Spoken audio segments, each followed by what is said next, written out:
Hello, and welcome to round 2 of the Parenting Roundabout podcast of the week of May 29th. I'm Terry Morrow, and I'm here with Catherine Halecko. Hello. Usually on this podcast, we talk about parenting issues, but once a week, Catherine and I like to get together to discuss TV, movies, books, and other entertainment topics.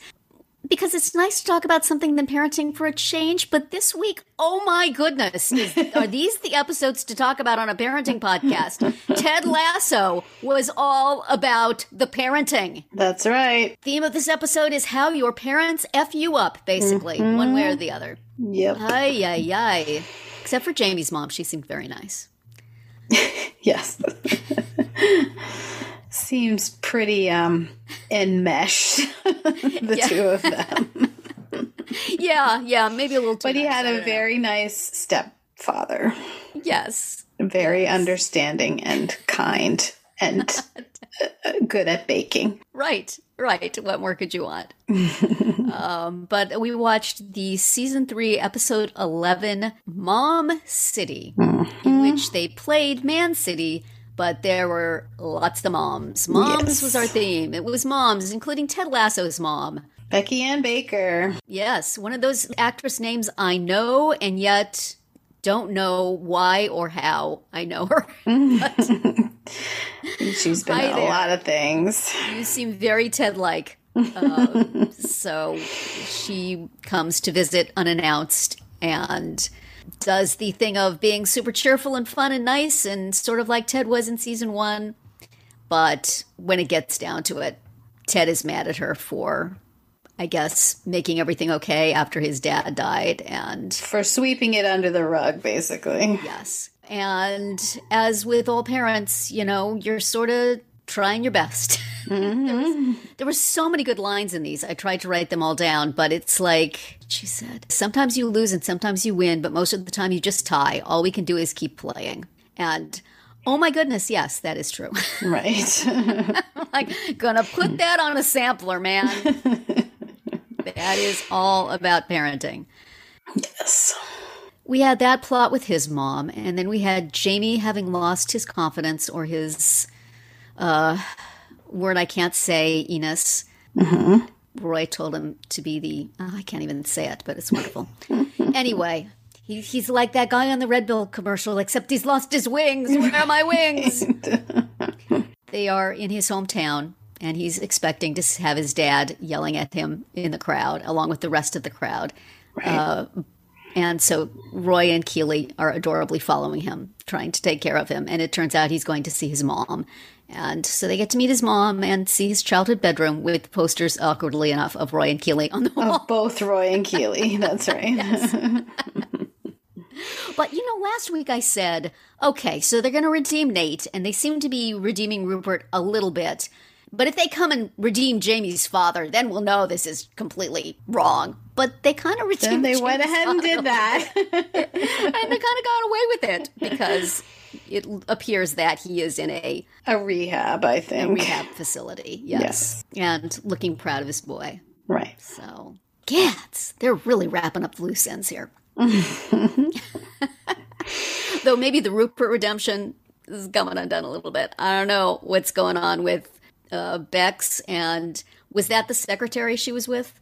Yes, so it was his current wife and then his former assistant who he was definitely having an affair with, and they both show up at Rebecca's house for a summit meeting of people he has wronged, I guess. Yes.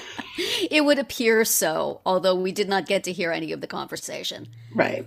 I was kind of wondering after last week when he was softer than expected in that meeting. Well, they all were, but still.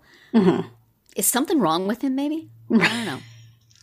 It's like is he dying or something? But because he was looking very nostalgic when he was thinking back to his childhood and just not his usual demonic self. That's right. But probably they're meeting for a summer meeting as to how they're going to destroy him. So we shall see next week. And the Nate redemption mode had its completion in this one. That's right. And I think it's just fine. You are for it. I am for it. Yes, he was thinking together. he was thinking that he needed to get, apologize to Ted and get Ted to forgive him, but it was Beard who was really holding the grudge. Never Ted. Yeah, I didn't feel like either Ted or Keeley was holding a grudge against Nate. But no. Boy, oh boy, are Alan Sepinwall and his commenters holding the grudge for them. They are still not happy with this plot development. But, Alan, you and I are going our separate ways on this one, man. I think it's just fine. And I want to get the band back together. Come on, let's just end happy, shall we? Everybody. Mm-hmm. Everybody be friends. Everybody like each other. Come on. That's the Ted Lasso I knew and loved. That's right. Well, it seems like you might be getting your wish in the final episode that's coming our way next. They even put the end of You Got Mail in there just to tug my heartstrings a little harder. I love that movie. I love that scene. That is a cute runner of like the team movie nights always being like a sappy rom-com. Yes. Gotta love it. And cheers for Nora Ephron. Yes. Mm-hmm. Let's do it. We sure got a whole lot of a game this time. We haven't been getting much game time. This one, we got a long one in which Van Damme was just rising to superheroic heights. He was on fire. Balls. Oh my goodness. I would be afraid if I was him, even with the plastic thing on. Right. But nope. He's going for it. And Jamie is playing on a busted ankle and everything's going right for Richmond. That's right. And apparently the coach for Manchester, who went and said hi to Ted after, is actually the coach of Manchester. Yeah, that's what my son said he thought was the case. Yes. And that very disturbing thing that May was saying to Ted about parents and the damage that they do is actually a poem by Philip Larkin. This be the verse. Because it sounded, it was rhyming when she was saying it, so I thought this has to be a thing. They went back to that same well with May offering words of wisdom. Well, she's very good at it. So she is good at it, yes. There's so many things to like in this stuff. I thought it was a little bit odd the way that, Ted's mom is there and he says, you should come to the game. And she's like, oh, no, I'll stay here and make you dinner. And then he gets a text from her that says, well, I wish I would have gone to the game. And so then I thought, okay, this is where they had already referenced Rebecca having a private jet. And so they would just send the jet for her. But no, that was just like, I guess it was there to remind Ted that she was, I thought it was there to be like, whatever you do for your mom, she will come back with saying, well, I should have done the other thing. Right. I felt it was just sort of like, so no matter what, you're going to feel bad. Yes. You're going to feel bad that I didn't go, and then now I'm going to make you feel bad that... It just seemed like a very mom thing to do. Right. She could have gone to the pub and watched it with the gang at the pub. Could have. They would have been happy to have her. Yes, they would. I'm pretty sure. So, how do you feel about all the redemption going on here? Are you cool with it? It's working for me, I would say. Yeah. I think the Jamie story was a nice touch with his dad, the way that Ted spoke to him and got him to, between Jamie's mom and Ted, they got him to a good place. So it didn't even really fully matter that his dad was in rehab and, working on himself. Yes. You didn't really need that. It was just a little extra tying up of the loose ends. Right. And I thought it was the Nate story, they pulled it off, they got, I thought so. They got everybody to the space where it was making sense. It was, you could buy it. I guess Sepinwall's commenters feel differently, but no, they just, what he did was unforgivable. And it's like, I think that the people he did it to forgave him a long time ago, right. But you all hold the flame. But Nate's turning bad always seemed to me to be a hurt people kind of thing. Yes. And not this is a deeply flawed and evil human, you know? Right. So you forgive that guy. Right. You forgive that damaged person for doing damage, and you give them a second chance, as, you know, Beard did. And, and as Ted did for Beard. Exactly. Right. I think Higgins had a line at some point. He says, "I do believe in second chances, Ted, which is why I'm still married and all my sons are alive." Right. That's going on the sampler right under the other one.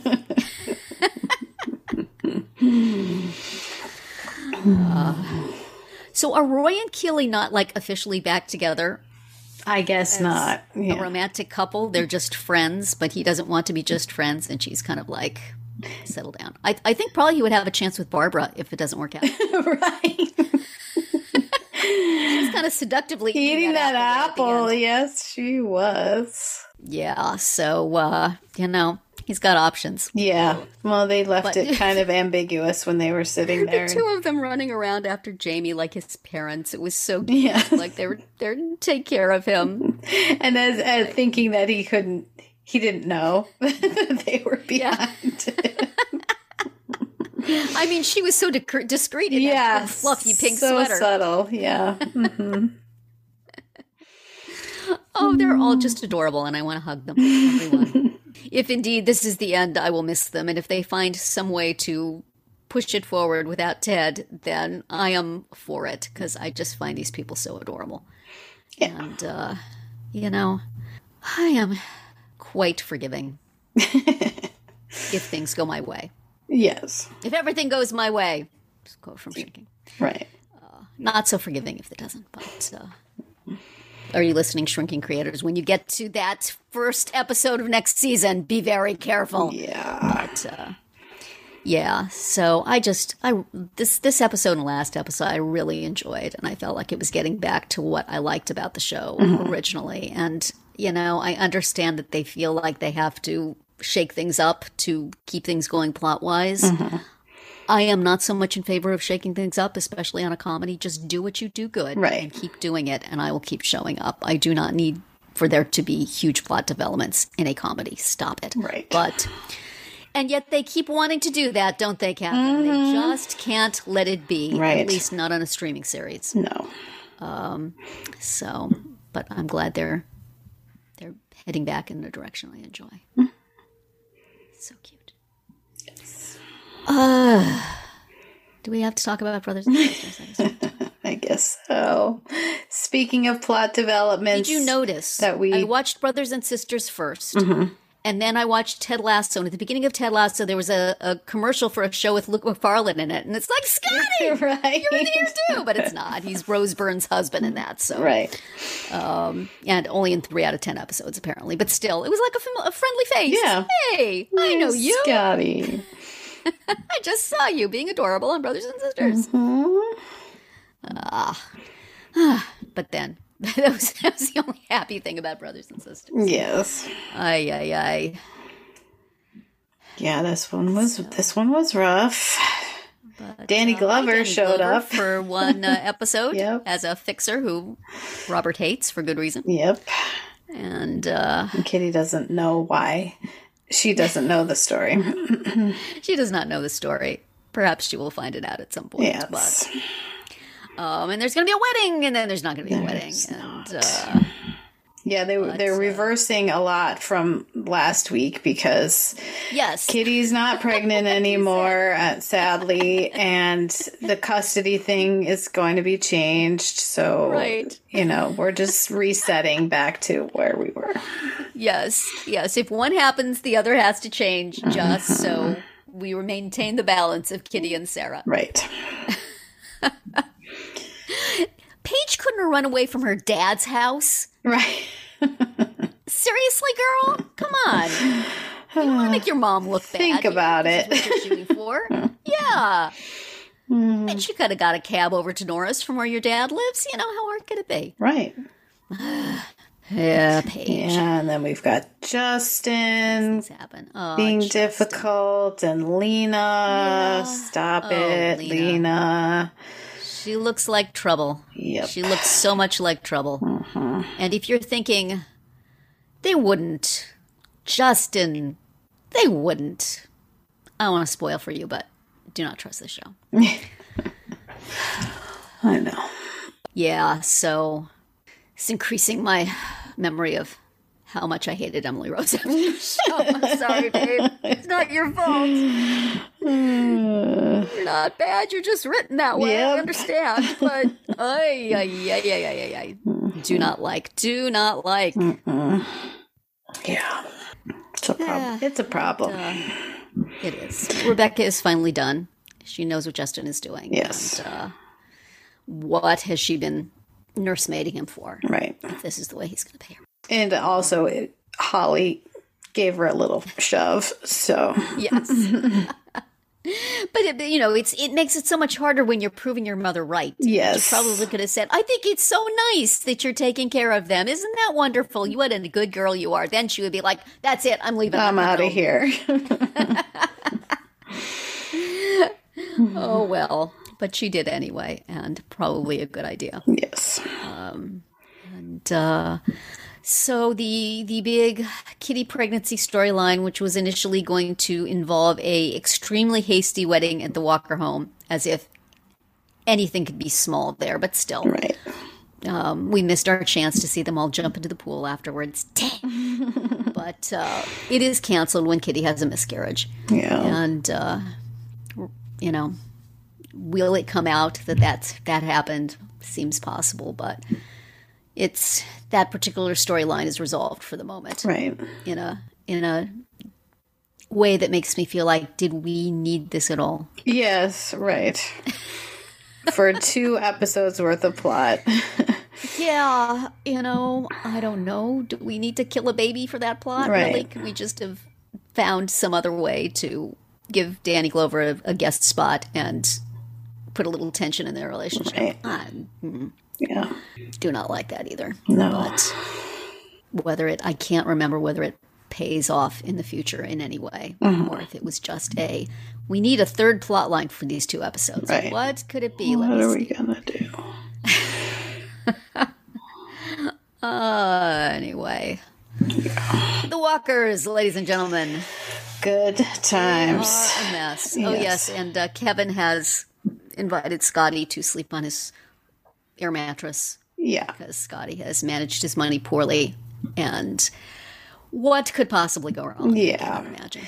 When Kevin's boyfriend, who is Robert's brother, is in Malaysia converting people. That's right. And unreachable. Yes. I'm sure this will just proceed just fine. Nothing complicating will happen because the Walkers are such sober-minded people who never, get drunk and screw up. So never. One friend helping another is all that's going on here. I'm sure it'll be fine. Totally. Oh, well. Yes. And Tommy is a good guy who just wants his wife to come home. He sits home every night looking at pictures of his daughter. Right. Trying to get his wife on the phone.